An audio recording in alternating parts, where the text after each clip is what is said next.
I came to my grandson's birthday with a gift in my hands. My daughter-in-law blocked the door and handed me a list, 100, 200 a month to visit. 2 hours every Saturday. All gifts must be approved. My son stood behind her and said nothing, not one word. My name is Holt Mercer. I'm 63 years old. I run a hardwood mill on the south side of Grand Rapids, Michigan.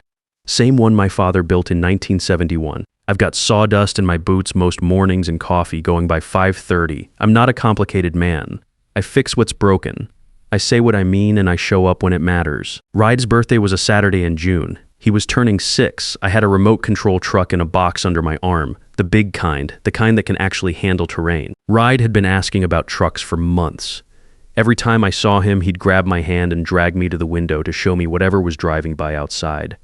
Kid loved anything with wheels.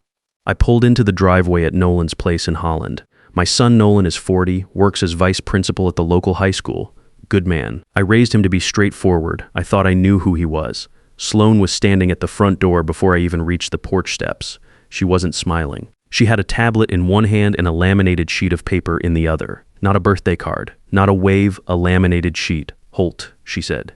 Before you come in, we need to go over some updated family guidelines. I looked past her through the storm door. Ryde was right there, pressing his hands flat against the glass, grinning, looking at the box under my arm. His face was the only honest thing on that porch. I looked back at Sloane. It's his birthday. She held up the laminated paper. I read it, all of it, every word. Grandparent conduct and family support agreement. Visitation, Saturdays only, 100 to 3 p.m. All gifts require prior written approval. Monthly family support contribution, $1,200 to $100 a month, I said. Ryde has significant developmental needs, she said. His therapist recommends structured contact with family members who may introduce emotional inconsistency. I turned to look at Nolan. He was standing 6 feet behind her in the hallway, dress shirt, collar loose, staring at the floor. Nolan, I said his name like a question. He looked up for about 2 seconds, then back down. It's for Reed's consistency, Dad. His voice was flat, like he was reading from something. I did not sign the paper. I told Sloane I needed time to think about it. She told me the visit wasn't happening today without my signature. I stood on that porch for a moment, looking at Reed through the glass. His hands were still on the door. He didn't understand yet why I wasn't coming in. I walked back to my truck. I sat in the driveway for a few minutes. The truck box was on the passenger seat. When I looked up, Reed had moved to the side window. Still watching, smaller now, not waving anymore. I drove home. That drive back to Grand Rapids was 40 minutes. I didn't turn on the radio, I just let it sit. Faye would have known what to do. My wife always had a way of cutting through the noise and seeing the actual problem underneath. She passed 2 years ago, pancreatic cancer. Fast and mean, the way it always is. She held on long enough to see Reed walk, long enough to hear him say her name. That was January 2022, the last photo I have of them together. She's sitting in the workshop chair with Reed on her lap and sawdust on her sleeve. I thought about her the whole drive home. That night I went through my files. I keep everything on paper, carbon copies, bank statements, receipts. Faye called it a character flaw, said I lived like a man expecting to be audited. She wasn't wrong, but that night I was grateful for it. I spread the records on the desk and started comparing $85,000 3 years ago for Nolan and Sloane's down payment. For $4,000 for what Sloane called Reed's therapeutic equipment, $6,day $500 for emergency roof repairs. I pulled the bank statements and started checking where the money actually went. The roof repair money didn't match any contractor payments I could find, no invoice. No permit pulled, nothing.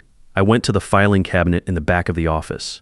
Second drawer, behind the insurance policies, I found a printout I didn't recognize. Looked like it had been printed at my place and left in the tray. Sloane had been in my office the previous spring. It had her handwriting on it. At the top it said, Exit Strategy Year 5, Mercer Mill Liquidation Target, Q4. I sat with that paper for a long time. The $1,200 wasn't a fee. It wasn't about Reed's therapy or consistency, or any of the words she'd used on the porch. It was a pressure instrument. She was moving me off the board so she could take the mill.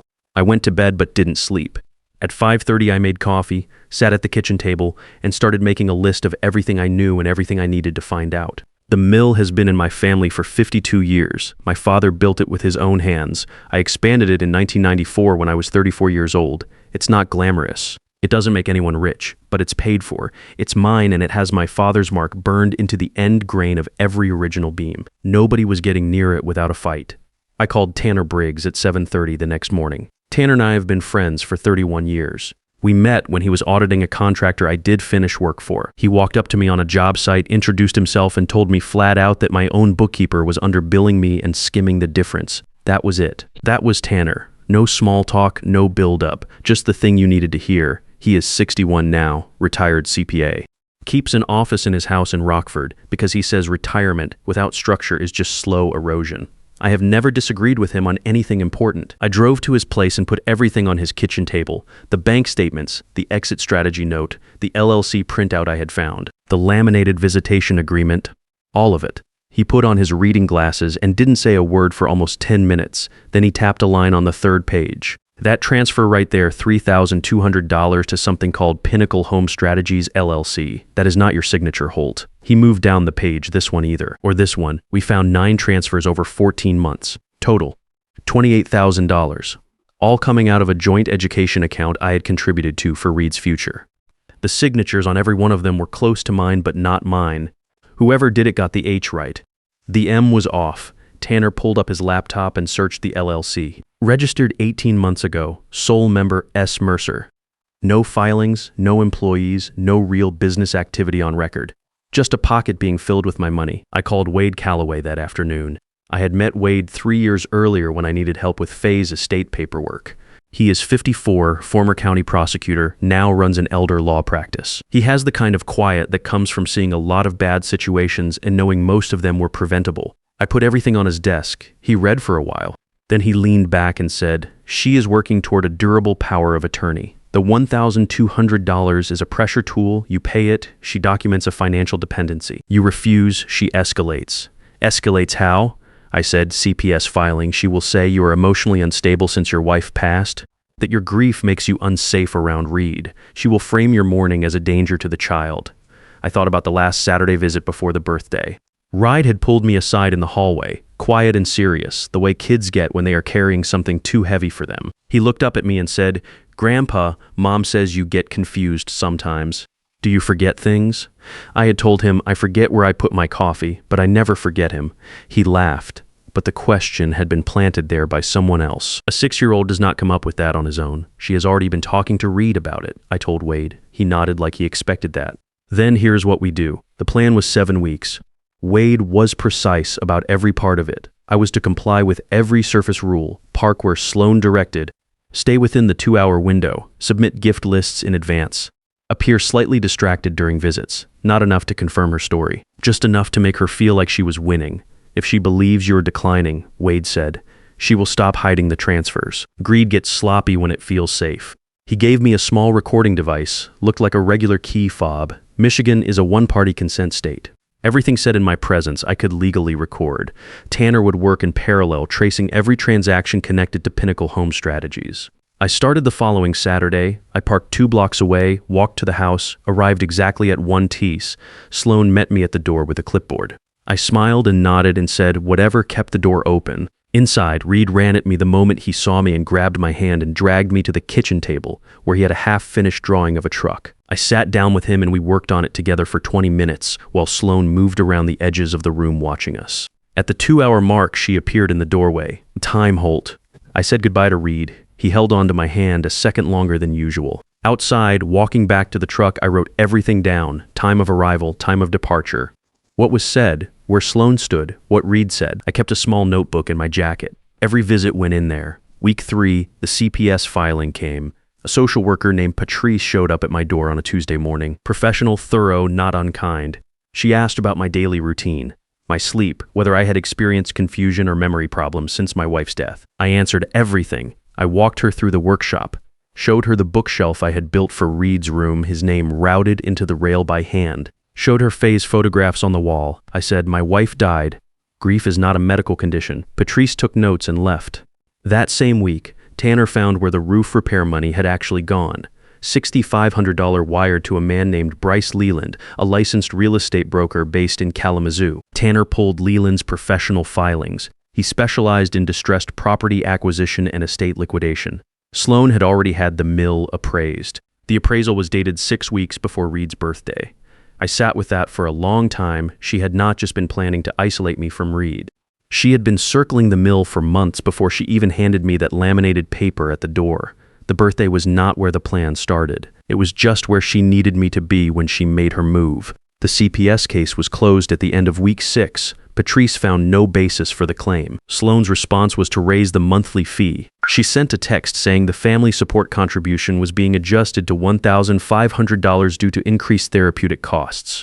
I did not respond. I forwarded it to Wade and went back to the workshop. I was building a side table that week. White oak, hand-cut dovetails. The kind of work that requires you to pay attention to nothing else. That is what I needed most right then. Week 4. I came in for the Saturday visit and found Nolan in the living room instead of the garage. He looked worse than the last time I had seen him. Thinner.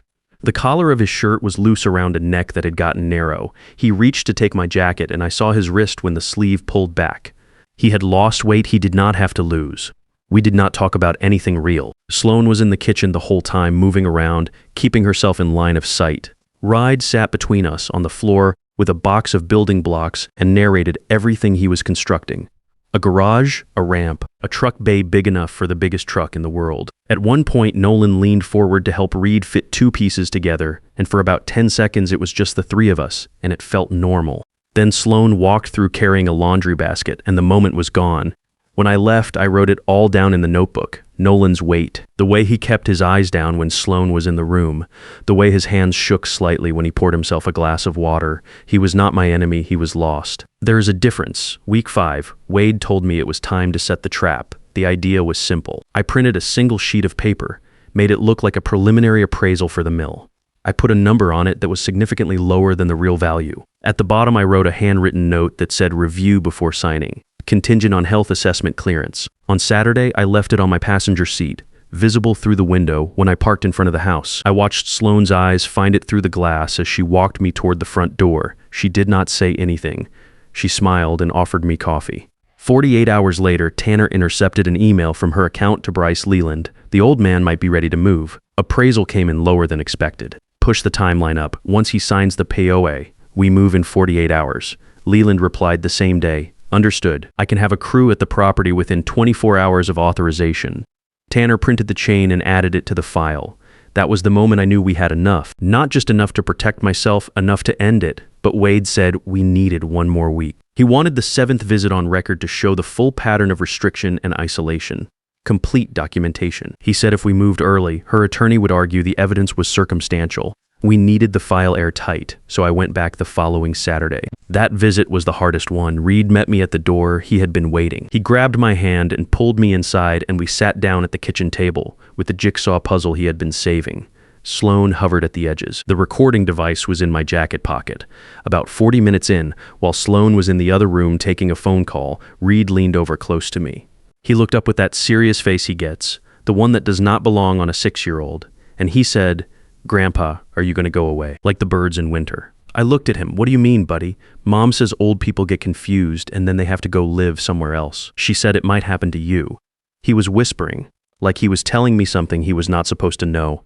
I kept my voice steady. "I'm not going anywhere, Reed. I'll be in the workshop every morning when you want to come over." He nodded, but he did not look completely convinced. Someone had been working on that kid's head. Someone had been planting the idea slowly, the same way you plant rot in a beam. You do it carefully, and you do it over time, and by the time anyone notices, the damage is already done. I held it together for the rest of the visit.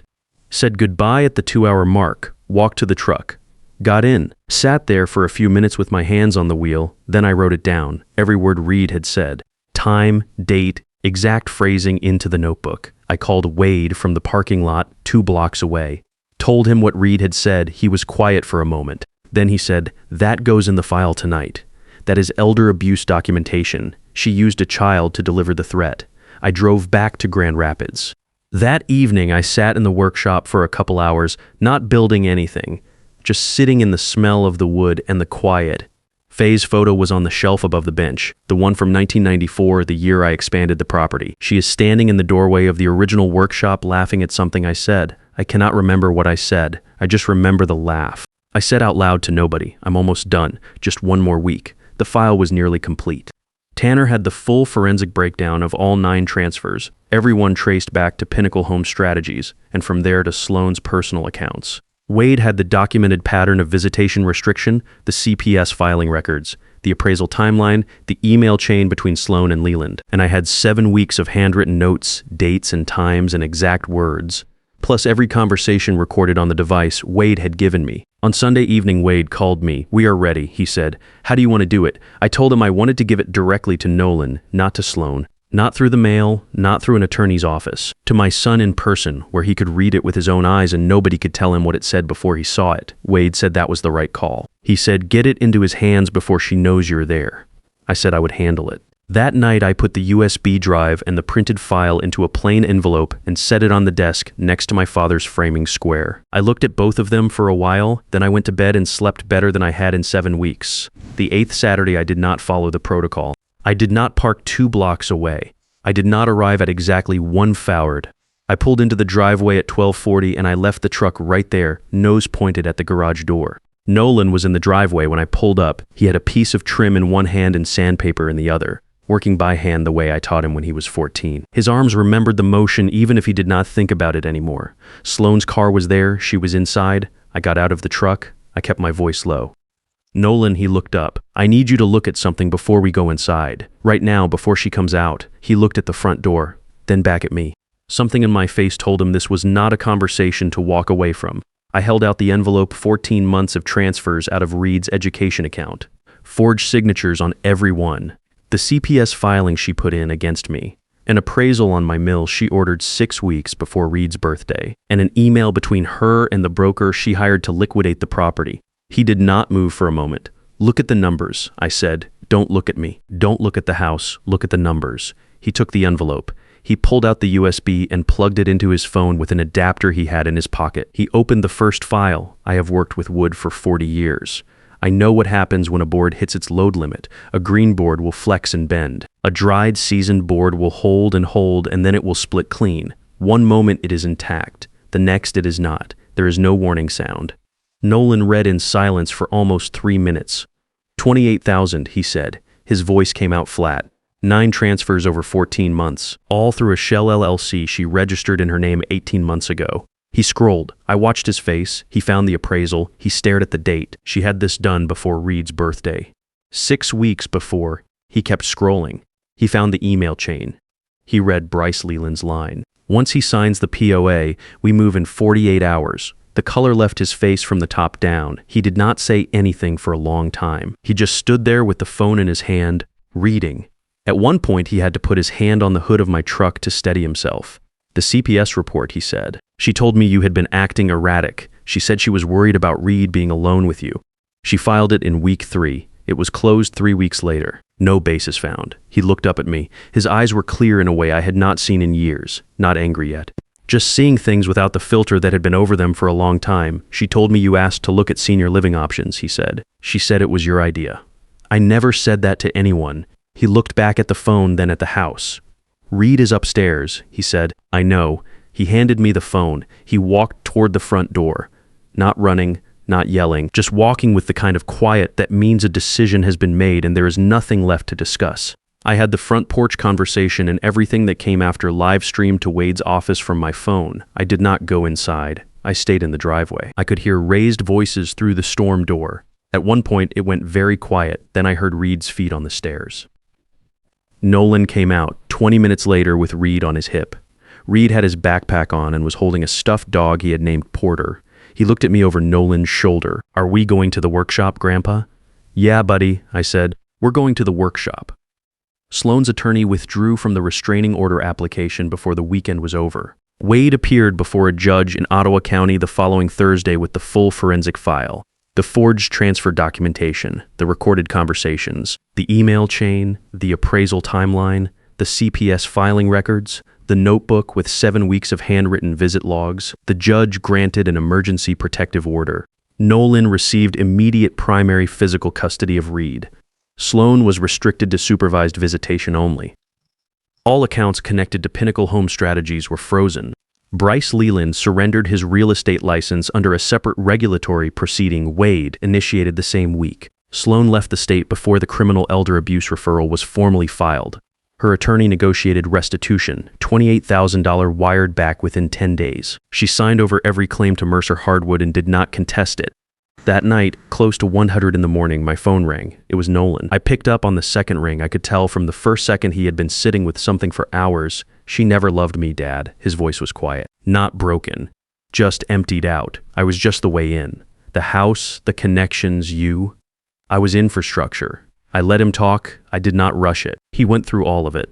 The account she had controlled, the way she had handled every communication with my attorney when Faye's estate was being settled, the things she had told him about me over the past 2 years, the slow replacement of what he remembered about his own father with a version she had written for him. I kept telling myself it was for Reed, he said. That structure was good for him, that she knew what she was doing. I didn't want to see it. "You were protecting your son the only way you knew how," I said. "That is not nothing." He was quiet for a moment. "I almost signed you away, Dad." She had the POA paperwork ready. She was going to have me sign it at the end of the month. But you didn't. I didn't even know what I was looking at until you put it in my hands. That is why I put it in your hands. We stayed on the phone for a while without saying much. Around 1:30, he said he should let me sleep. I told him I would be at the workshop at 5:30 if he wanted to stop by. He said maybe he would. I hung up and sat in the kitchen for a few minutes. The house was quiet. The kind of quiet that is not empty, just settled. I went to bed. The restitution cleared on a Thursday morning. Tanner called me when it posted. I was in the workshop running a board through the planer. I turned the machine off and looked at the number on my phone for a moment. $28,000 back where it belonged. I texted Nolan, account restored. Foundation is solid. He sent back a photo 4 minutes later. Ride asleep in the back seat on the way home from somewhere. Sawdust in his hair, half a smile still on his face even in sleep. No caption. He did not need one. The following Saturday, I picked Reed up at 9 as in the morning. No appointment required. No form submitted. No 2-hour window counting down. I had the remote control truck in the back seat. Same box, still in the original packaging. I had been holding onto it since the birthday. We drove to the park 3 blocks from Nolan's house and sat on the cold ground and tore into the box together. I walked Reed through the controls, showed him the steering trim and the throttle, told him a little about how the motor worked. He listened with the focused patience he gets when something genuinely interests him. Then he grabbed the remote with both hands and gunned it. The truck launched across the frozen grass, bounced over a rut, kicked up a spray of dirt and dead leaves, and Reed let out a sound that I can only describe as pure. No rules attached to it, no timer running out, just a kid and a truck and open ground. I watched him run after it, correcting the steering, learning the feel of it. Nolan stood nearby with his hands in his pockets, filming on his phone, not for evidence, not for documentation, just because it was the kind of morning worth keeping. On the way home, Reed asked if we could build something together in the workshop. I told him we could build anything he wanted. He thought about it for a moment, very seriously, the way he approaches most decisions. Then he said he wanted to build a bench for the park. With Grandma's name on it, we built it over 3 Saturdays. White oak, mortise and tenon joints, no metal hardware. The old way. Ride handled the mallet for the final fitting. His arms are not long enough yet for a full swing, but his technique was right from the start. I told him technique outlasts strength every single time. He nodded like he was filing that away for later.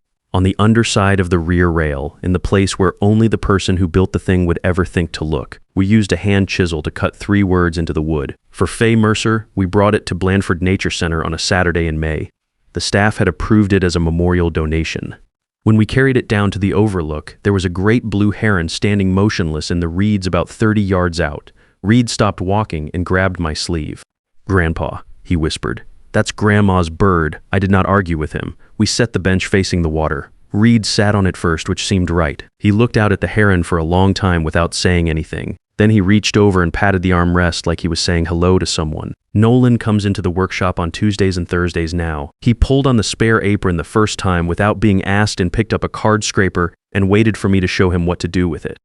We worked for 2 hours that day without saying much. That is how it has always been between us when things are right. Reed comes Saturdays. He is allowed to run the belt sander under supervision, which he treats as the highest honor available to a person his age in the state of Michigan. The USB drive is in a small wooden box I made from the offcuts of the bench. Sits on the shelf above the workbench next to my father's framing square and Faye's photo from 1994. I keep it there as a reminder, not of what happened, of what it costs when you stop paying attention, $1,200 a month to see my own grandson. She said it to my face, and my son stood behind her and said nothing. I know how that feels. If you're out there and you know how that feels, I want to say this directly to you. Do not wait for it to get worse before you take it seriously. Check your accounts. Find someone you trust with numbers and someone you trust with the law. Write everything down. Do not blow up, do not threaten, do not hand them anything they can use to paint you as the problem. Build the case the same way you would build anything worth keeping. Slow, careful, one joint at a time. The wood does not lie, neither do the numbers. Take care of your people.